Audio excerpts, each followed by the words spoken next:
المنتخب السعودي في خطر يا جماعة. انت النهاردة بعد مباراة المنتخب السعودي ونيجيريا مش محتاج ان انت تتفرج حتى على المباراة كاملة علشان تعرف وضع المنتخب السعودي، لانك لو هتقعد تتفرج على المباراة كاملة هتصاب بحالة من الملل وحالة من الاحباط وحالة من الزعل بسبب الوضع بتاع المنتخب السعودي والاداء الفني بتاع المنتخب السعودي لكذا مباراة ودية على التوالي مع المدرب الجديد مانشين. انت بس محتاج ان انت تتفرج على ملخص المباراة والاهداف وانت هتشوف وضع المنتخب السعودي عامل ازاي. تقريبا الشوط الاول نيجيريا كانت متسيدة المباراة، كانت متسيدة الموقف، كانت بتعمل كل حاجه في المباراه، كان ناقصها بس الاهداف.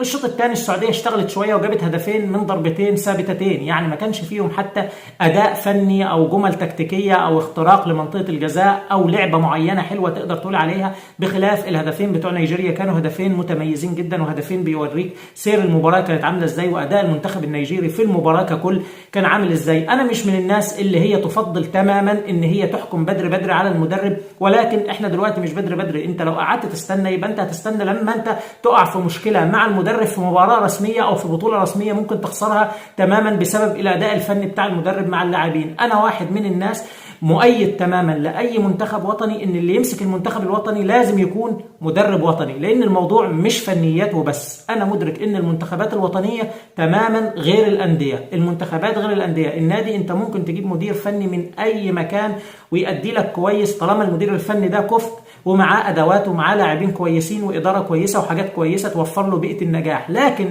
المنتخب الوضع مختلف تماما. المنتخب انت تحت ايدك كل اللاعبين لاعبين بتوع منتخب بتوع بلدك، مش لاعبين اجانب ولا لاعبين محترفين من الخارج ولا لاعبين ممكن اي مدرب يتعامل معاهم، لا كلهم لاعبين وطنيين. فبالتالي انت محتاج مدير فني وطني يتعامل معاهم بجانب الاداء الفني يكون فيه اداء نفسي ويكون فيه حس وطني موجود في ارض الملعب، لان الموضوع مختلف خالص. الموضوع ده اثبت نجاحه على فكره في جميع انحاء العالم، حتى مش العرب بس، فضلا عن انه مع العرب بيكون اقوى. كلنا شفنا المنتخب المصري مع المدير الفني المصري الوطني حسن شحاته وقبله الكابتن الجوهري، كل النجاحات اللي حققها المنتخب المصري كان مع مديرين فنيين وطنيين. المنتخب الجزائري شفناه مع المدير الفني الوطني حقق انجاز كبير وخد بطوله افريقيا. المنتخب المغربي شفناه في كاس العالم حقق انجاز ما سبقوش اي حد قبل كده من العرب، وكذلك برضو كان مع مدير فني وطني. على مستوى العالم هتلاقي كل المنتخبات اللي حققت انجازات كانت محققه الانجازات ديت مع مديرين فنيين وطنيين. حتى المانيا يا سيدي، حتى المانيا حققت الانجاز بتاعها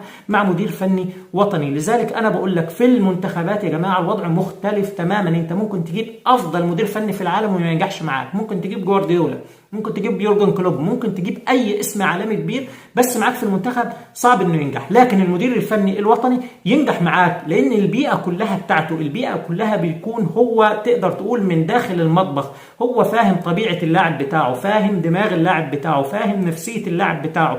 الوضع يا جماعه في المنتخبات والله لا يقارن تماما بالانديه. الانديه بيبقى فيها لاعبين محترفين، لاعبين من جنسيات مختلفه من اماكن مختلفه كتيره جدا، سهل جدا ان يجي مدير فني يكون كبير ويكون فاهم يوفق اللاعبين دي مع بعض ويشتغل معاها. لكن المنتخب الوضع مختلف. المنتخب لازم يكون عندك مدير فني وطني علشان يديك نجاحات كبيره على ارض الملعب. وكلنا شفنا انت مستني ايه؟ يعني مستني مثلا ان انت تدخل في مباريات رسميه وبطولات رسميه وتخسرها علشان تبدا تغير المدرب؟ انا وجهه نظري تغيير المدرب لازم يكون بدري دلوقتي قبل ما انت تدخل في معمعه البطولات والتصفيات، تصفيات كاس عالم، تصفيات كاس اسيا، المباريات القويه، المباريات اللي انت مش هينفع تعوض فيها ومش هينفع ترجع فيها، وهيبقى من الصعب لما تخسر مباراه واثنين ان انت تدخل بعد كده وتعوض. هتلاقي نفسك اتزنقت واتحطيت في زنقه كبيره جدا. وكل حاجه زي ما بنقول ليها مؤشرات وليها دلالات. احنا الموضوع مش بنقوله خلاص مش من اول مباراه، لا في مباريات قبل كده وشفنا المباريات قبل كده والاداء ما كانش مقنع تماما، والاداء الفني ككل للمنتخب مش مقنع. وتحس ان اللاعبين فعلا عايزين حافز نفسي، عايزين دافع نفسي، عايزين مدرب فعلا يتكلم معاهم في النقطه دي ويحركهم ويدفعهم في النقطه دي. الموضوع مش فنيات بس يا جماعه في المنتخب. وزي ما بقول لك الموضوع مش من مباراه النهارده ولا اللي قبلها، الموضوع من اول ما جه المدرب ده وادى مع المنتخب السعودي الاداء مش مقنع والاداء ما يطمنش، والاداء ما اعتقدش ان في اي انسان سعودي مطمن لاداء المنتخب مع المدير الفني الجديد. فانا يا جماعه اتمنى ان التغيير يكون بدري قبل ما نقع في مشكله وقبل ما المنتخب السعودي يدخل في معمعه المباريات الرسميه.